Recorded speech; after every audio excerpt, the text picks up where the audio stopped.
Hey everyone, welcome to This Explainer. Today, we're diving into something that's honestly pretty incredible. We so often hear about these massive, broad, sweeping initiatives, but sometimes the most profound changes happen right at the micro level. We're talking about direct, highly targeted, and meticulously documented community care. Over the course of This Explainer, we're going to look at the sheer breadth of work accomplished by just one single organization, the Amudha Sivaji Trust, in a single month. So let's jump right into this and see exactly what focused, transparent community impact actually looks like on the ground. 10. Now, I know that might sound like a pretty small number, right? But in the context of what we're looking at today, it is absolutely massive. It represents 10 distinct, literal life-changing service events executed by the Trust in a mere 30 days during April 2026. We are talking about 10 separate logistical operations, 10 totally different groups of beneficiaries, and 10 transparently funded miracles.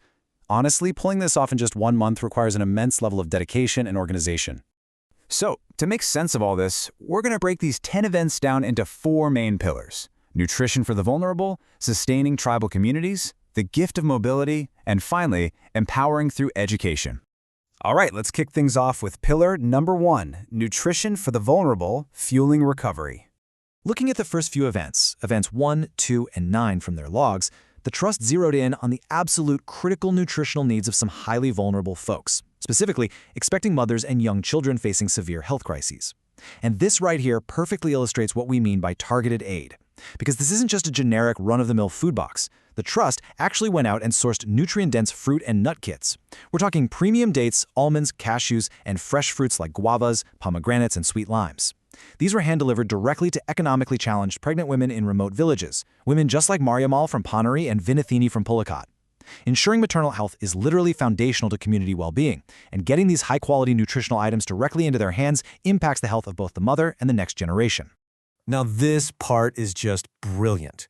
What you're seeing here is the human element paired with undeniable, literal transparency. They actually posted the unedited UPI payment receipt for exactly 10,900 rupees, showing precisely how 5 kilograms each of almonds, cashews, and raisins were funded for over 20 children currently battling cancer at the Government Institute of Child Health.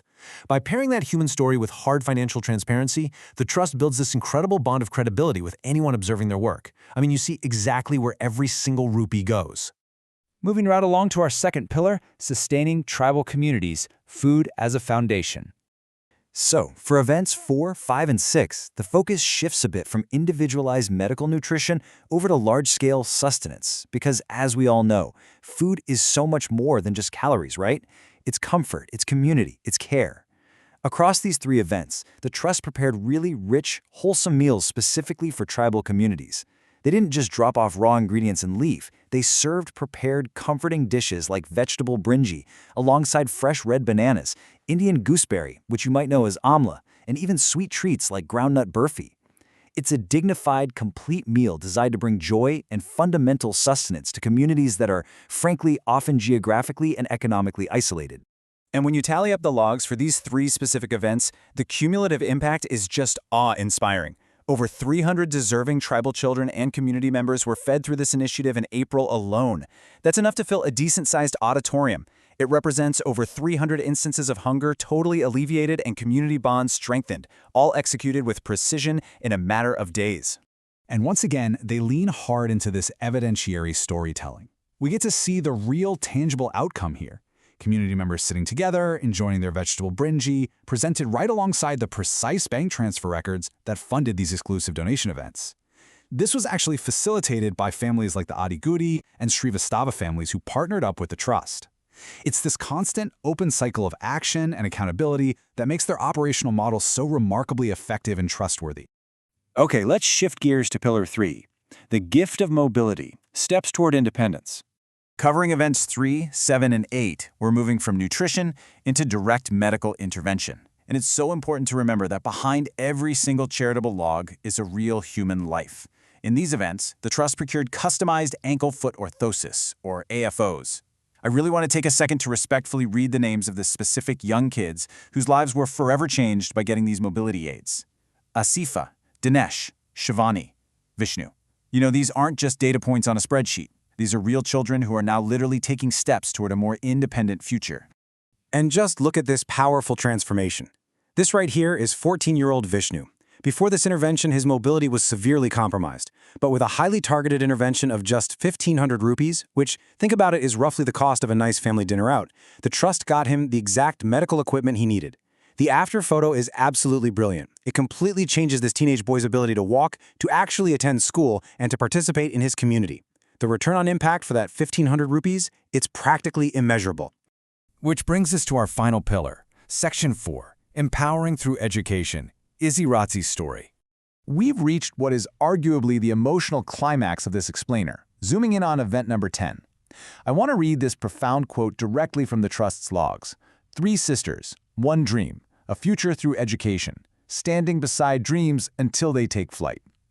The context here is just heartbreaking, yet at the same time deeply inspiring.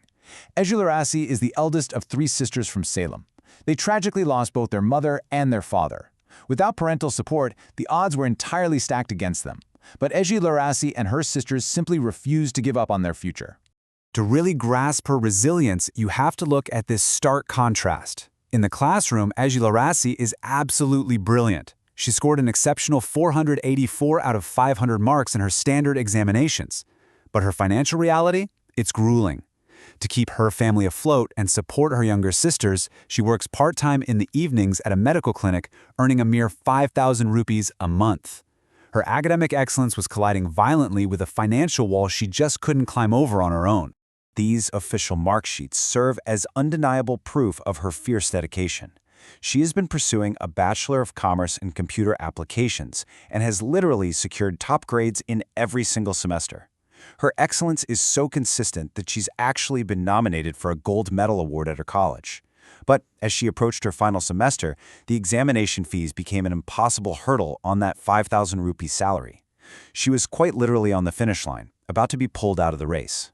But guys, here is the incredible resolution. The Amudha Sivaji Trust received her request and immediately stepped in.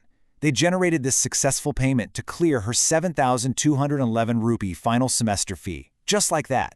Because of this highly targeted intervention, she received her hall ticket, completed her exams, and successfully earned her degree. The trust didn't just pay a bill. They stood beside her dream until it took flight, committing to support all 3 sisters until they are self-reliant. It is just a massive, beautiful victory for this family. So, we've just walked through 10 distinct events. From giving a pregnant mother the vital nutrition she needs, to feeding hundreds of tribal community members, to helping a 14-year-old boy walk again, to ensuring an orphan genius crosses her college finish line. All in 30 days, all entirely transparent. It leaves us with a pretty provocative final thought. Looking at these real, tangible miracles from April 2026, we have to ask ourselves, how will you impact your community this month? What small, targeted action can you take today that might just be someone else's miracle? Think about that and keep learning.